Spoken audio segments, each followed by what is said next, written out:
नमस्कार मंडळी, तर तुमचं आमचं मिस्टर आणि मिसेस राणे ब्लॉग्समध्ये सर्वांचं खूप खूप स्वागत आहे. तर आज मार्गशीर्ष महिन्यातला तिसरा गुरुवार आहे आणि आज जसं आपण पहिला गुरुवारचा व्हिडिओ तुम्ही बघितलाच असेल तसंच ह्या गुरुवारी पण थोडंसं शॉर्टमध्ये दाखवेल. ओके, तर चला. अंडी अशी धुवून घेतल्यात आणि ती सुकत ठेवल्यात. त्यानंतर मग घट मांडून घेतला आणि मग देवपूजा करून घेतली.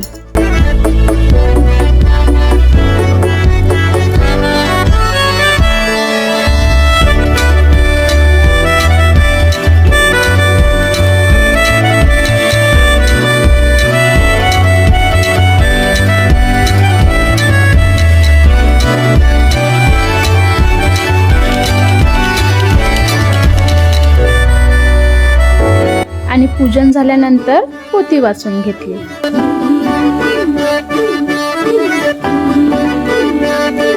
आणि मग पिंटाने दर्शन घेतलं आणि हे आमचे पत्त्या भाऊ आहेत आणि मग ते पण आले होते, मग त्यांनी पण दर्शन करून घेतलं.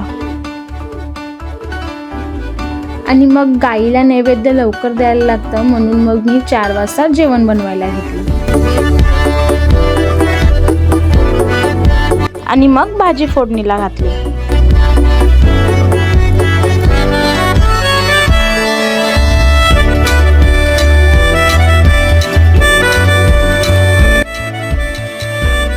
आणि मग चपातीसाठी पीठ मळायला घेतलं आणि मग तेल लावून ते थोडा वेळ ठेवून दिलं आणि मग भात लावायला घेतला.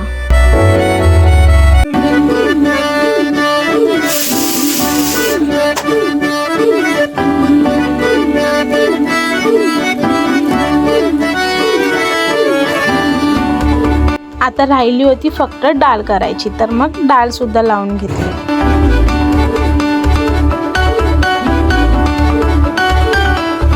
चला, तर आता डाळ होता आपण चपाती करायला घेऊया.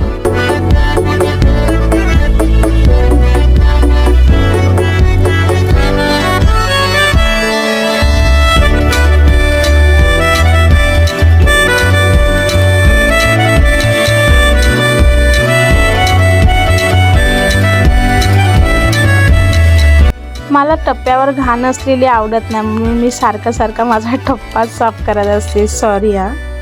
तर मग आधी चपात्या लाटून घेतल्या आणि आता त्या शेकून घेते. जेवण डन झालंय. आता आमच्या इथे गाईला आहे ना चपाती देतात, कारण की भात खाल्याने मग दुसऱ्याचं कोणाचं नैवेद्य खाणार नाही ना म्हणून, आणि त्यांचं पोट पण फुगलं जातं म्हणून ते लोक चपाती देतात. तरी पण मी डाळ भात भाजी चपाती आणि काहीतरी गोड घेऊन जाते. ते गोड पण देत नाही, पण ठीक आहे, आता आपल्याला नैवेद्य द्यायचं आहे तर मग ते अर्धवट टिल्यासारखं नको म्हणून तेही घेऊन जाते. तर आता मी रेडी होते आणि मग आपण गाईला नैवेद्य द्यायला जातो, तर मग ते तुम्हाला मी दाखवते. आणि असं नैवेद्य रेडी केलं होतं. डाळ भात भाजी चपाती आणि गाजरचा हलवा. आता गाजरच्या हलव्याची रेसिपी मी शॉर्टमध्ये टाकली आहे, तर त्याला लाईक करायला विसरू नका. आणि मग गाईला नैवेद्य दिलं, तिचं दर्शन घेतलं आणि मग मला माझ्या वहिनीने हळदी कुंकूसाठी बोलवलं होतं, तर तिकडे गेले.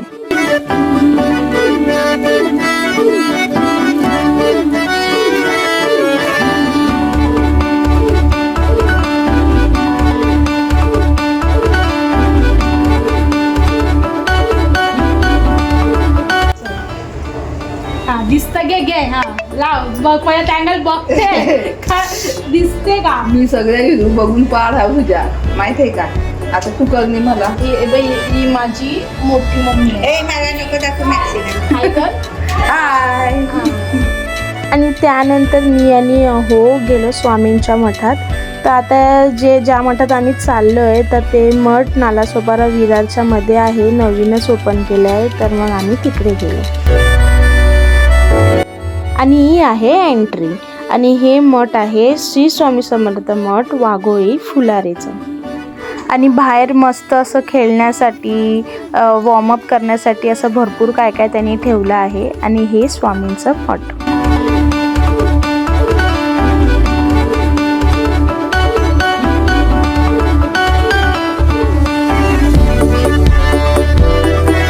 आणि हा मठातला मधला कॅम्पस आहे आणि इकडे भिवू नकोस मी तुझ्या पाठीशी आहे असं म्हणून त्यांनी केलं होतं. आणि मस्त असं मधलं इंटेरियर बोलू शकता, मस्त गारवा आहे, पीस आहे आणि इकडे सारखं यावं असंच वाटतं मला तरी. तुम्ही पण हा मठ नक्की व्हिजिट करा. आणि बाजूला अंडरग्राऊंड गणपती मंदिरचं हे आहे. आता ही अंडरग्राऊंड गणपती मंदिर आधी होतं आणि स्वामींचं मठ त्यांनी आता केलेलं आहे. आणि अंडरग्राऊंड गणपती मंदिरची पण त्यांची अलग स्टोरी आहे. ते इथे विहीर बांधत होते आणि विहिरीत त्यांना ते गणपती बाप्पांची मूर्ती भेटली आणि त्यामुळे त्यांनी हे अंडरग्राऊंड गणपती मंदिर स्थापन केलं आहे. तर इकडे पण खूप छान असं आहे आणि खूप छान वाटतं आल्यावर. तर तुम्ही पण इथे पण नक्की जा. खूप छान वाटलं इकडे येऊन दर्शन करून आणि खूप म्हणजे नवीनच आहे बट खूप चांगली जागा आहे आणि असं पीस वाटते इकडे भरपूर आल्यावर. असं परत परत यावं असं वाटतं. तुम्हाला कसं वाटलं? खूप छान. आणि मेन म्हणजे इकडचे जे हे आहेत ट्रस्टी जयवंत नाईक ते खूप छान आहेत आणि त्यांच्याशी आम्ही बोललो. तर आता त्यांनी 1 तारखेला 56 भोग आयोजित केले तर त्यांच्याशी आम्ही बोललो. त्यांनी खूप आम्हाला माहिती दिली, खूप छान प्रकारे समजवलं. तर तुम्ही नक्की या. बाबा, गाजरचा हलवा कसा झालाय?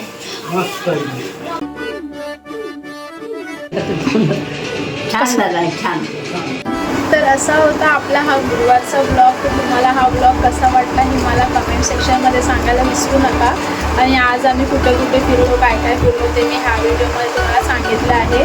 तर चलो बाय बाय, टेक केअर, सोईन रवा. आणि व्हिडिओ आवडल्यास लाईक, शेअर, सबस्क्राईब आणि कमेंट करायला विसरायचं नाही आहे. चलो बाय बाय.